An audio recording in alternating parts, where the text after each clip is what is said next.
नमस्कार, मी Neha Joshi. Planet in review तो बनता है मध्ये तुमचं पुन्हा एकदा खूप खूप स्वागत. राजकुमार हिरानी, शाहरुख खान, खूप वेगळा सब्जेक्ट, डंकी चित्रपट, खूप हाय एक्सपेक्टेशन्स. आताच मूवी बघून आली आहे, त्याचा हा छोटासा रिव्ह्यू.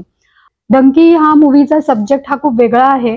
आपल्या कंट्रीमध्ये, आपल्या देशामध्ये आपल्या ज्या काही आर्थिक अडचणी आहेत, फायनान्शियल डिफिकल्टीज आहेत, त्या दुसऱ्या मोठ्या कंट्रीमध्ये जाऊन त्यांच्या करन्सीमध्ये पैसे मिळवून आपण नक्की दूर करू शकतो, आपली सगळी स्वप्न पुरी करू शकतो, ह्या आशेने कमी शिक्षण असून सुद्धा त्या कंट्रीमध्ये जाऊन आपल्याला चांगला जॉब मिळेल आणि आपण तिथे खूप पैसे मिळवू अशी स्वप्न बघून त्या देशाच्या विजासाठी ट्राय करणं, त्याच्यासाठी हर एक प्रकारचे प्रयत्न करणं, पैसे खूप खर्च करणं विजासाठी, आणि हे सगळं होऊन सुद्धा विजा त्या कंट्रीचा न मिळाल्यामुळे या ना त्या प्रकाराने त्या कंट्रीमध्ये जाण्यासाठी इल्लीगल स्वरूपाचा पण अवलंब करणं, म्हणजेच डंकी फ्लाइट्स घेणं, म्हणजे एका कंट्रीतून दुसऱ्या कंट्रीमध्ये इल्लीगल स्वरूपामध्ये जाणं, म्हणजेच विजा किंवा तिकीट्स नसताना जाणं, ह्या प्रकाराला डंकी फ्लाइट्स म्हणतात. तर अशा डंकी फ्लाइट घेऊन दुसऱ्या कंट्रीमध्ये जाणं, ह्या प्रवासात येणाऱ्या अनंत अडचणी, त्याच्यासाठी जीवावरती उदारून हा प्रवास करणं, आणि मग एकदा त्या कंट्रीमध्ये पोहोचल्यानंतर आपल्याला जसं वाटत होतं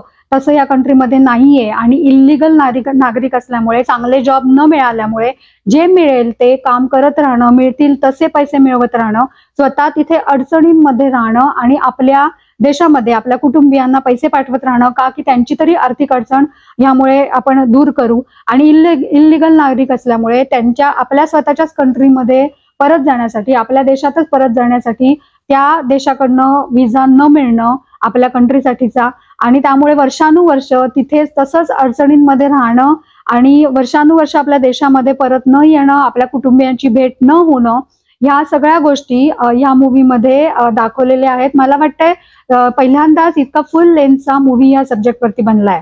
पॉझिटिव्ह पॉइंट सांगते, खूप वेगळा असा विषय, तापसी पन्नू, विकी कौशल, अनिल ग्रोवर आणि विक्रम कोचर यांची खूप चांगली ऍक्टिंग, 2-3 खूप चांगली गाणी, बस एवढेच पॉझिटिव्ह पॉइंट याचे आहेत.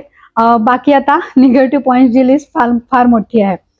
सो पहिल्यांदा एवढा चांगला सब्जेक्ट असून, एवढा चांगला विषय असून सुद्धा सुमार आणि ॲव्हरेज अशी कथा, तेवढाच डल असा स्क्रीन प्ले, शाहरुख खानचा खूप विचित्र आणि ओढून ताणून असा आणलेला पंजाबी ऍक्सेंट, आणि त्याची ओढून ताणून केलेली डायलॉग डिलिव्हरी, म्हणजे जेव्हा तो बोलत असतो ना त्यावेळेला आता मी पंजाबीमध्ये बोलू का मी ऍक्टिंग चांगली करू असं त्याचं कन्फ्युजन झालेलं आपल्याला क्लिअर कट दिसतं.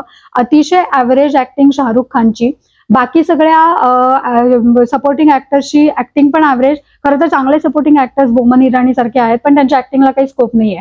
ऍक्च्युली विकी कौशलची ऍक्टिंग खूप चांगली झालेली आहे, पण त्यांनी हा मूवी का केला हाच मला खरं तर प्रश्न पडलेला आहे. बॅकग्राऊंड स्कोअर, बॅकग्राऊंड म्युझिक अजिबातच इम्प्रेसिव्ह नाहीये, त्यामुळे सीन्स अजिबात उठावदार होत नाहीत. सिनेमॅटोग्राफी सुद्धा ओके आहे. आउटडोअर्स जे आहे सिनेमॅटोग्राफी ते चांगलं आहे, पण इनडोअर्स किंवा शहरातलं जे काही शूटिंग आहे ते अजिबातच चांगलं झालेलं नाहीये सिनेमॅटोग्राफी वाईज. चित्रपटातले डायलॉग्स हे अतिशय सुमार आणि अतिशय नॉर्मल असे आहेत. हा काही सीन्स मध्ये डायलॉग चांगले आहेत. फॉर एक्झाम्पल लास्टचा जो तापसी पन्नू आणि शाहरुख खानचा जो सीन आहे त्याच्यामधलं सिच्युएशन, डायलॉग, ऍक्टिंग हे खरोखरच खूप छान जमून आलेलं आहे. पण असे काही तुरळकच सीन्स या मूवीमध्ये आहेत.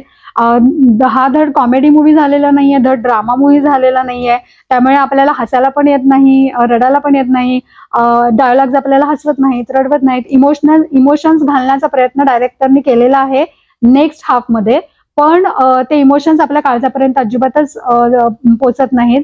फर्स्ट हाफ अगदीच डल आहे. सेकंड हाफ मध्ये जरा तरी काहीतरी घडतं, पण डायरेक्टरला असं बहुतेक वाटलं होतं की आपण ह्याचे जे ट्विस्ट टर्न घालतो ते फार भारी आहेत, पण असे ट्विस्ट आणि टर्न आपण अनेक मूवीजमध्ये अनेक वेळा बघितलेले आहेत. तर त्याच्यामुळे आपल्याला असं काही त्याच्यात इम्प्रेसिव्ह वगैरे अजिबातच काहीच वाटत नाही. मुन्ना भाई, 3 इडियट्स, पीके यासारखे मूवीज देणाऱ्या राजकुमार हिरानीकडनं खरोखरच खूप मोठ्या अपेक्षा होत्या. म्हणजे राजकुमार हिरानी इतका ॲव्हरेज मूवी बनवू शकतो हे खरं तर मनाला पटत नाही, but yes he has proved की तो पण असा अगदीच ॲव्हरेज सुमार मूवी नक्की बनवू शकतो. फॅमिली एंटरटेनर आहे का, म्हणजे येस फॅमिलीला एकत्र बसून बघण्यासारखा मूवी आहे. एंटरटेनर आहे असं मी मुळीच म्हणणार नाही, कारण हा मूवी अजिबातच एंटरटेन करत नाही. पण मी असं सजेस्ट करेन की फॅमिलीचं पूर्ण तिकीट काढून थिएटरमध्ये जाऊन बघण्यासारखा हा मूवी अजिबातच नाही आहे. त्यापेक्षा हा मूवी जेव्हा OTT प्लॅटफॉर्मवरती येईल त्यावेळेला पूर्ण फॅमिली बरोबर बसून हा मूवी आरामात घरी बघा. मी या मूवीला 2.5 स्टार्स देईन. याच्यापेक्षा जास्त मी या मूवीला देऊ शकत नाही. थिएटरमध्ये जाऊन बघण्याची या मूवीला अजिबातच मजा येत नाही. अजिबातच इम्प्रेसिव्ह मूवी झालेला नाहीये.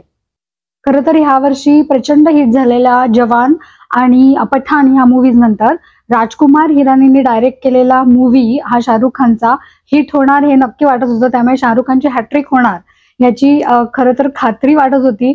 पण बहुतेक तो ही हॅट्रिक मिस करेल असं वाटतंय. अर्थातच शाहरुख खानचे जे फॅन्स आहेत ते थिएटरमध्ये जाऊन हा मूवी नक्की बघणारच आहेत. सो मूवीचा हिट होईलच. पण जेवढं एक्सपेक्टेशन या मूवीकडनं होतं तेवढे एक्सपेक्टेशन्स हा मूवी नक्कीच पूर्ण करत नाही. तो आज इथेच थांबते. पुन्हा भेटू. तोपर्यंत कीप स्माइलिंग. चॅनलला अजून सबस्क्राईब केलं नसेल तर सबस्क्राईब नक्की करा आणि लाईक आणि शेअर पण करायला विसरू नका. थँक्यू.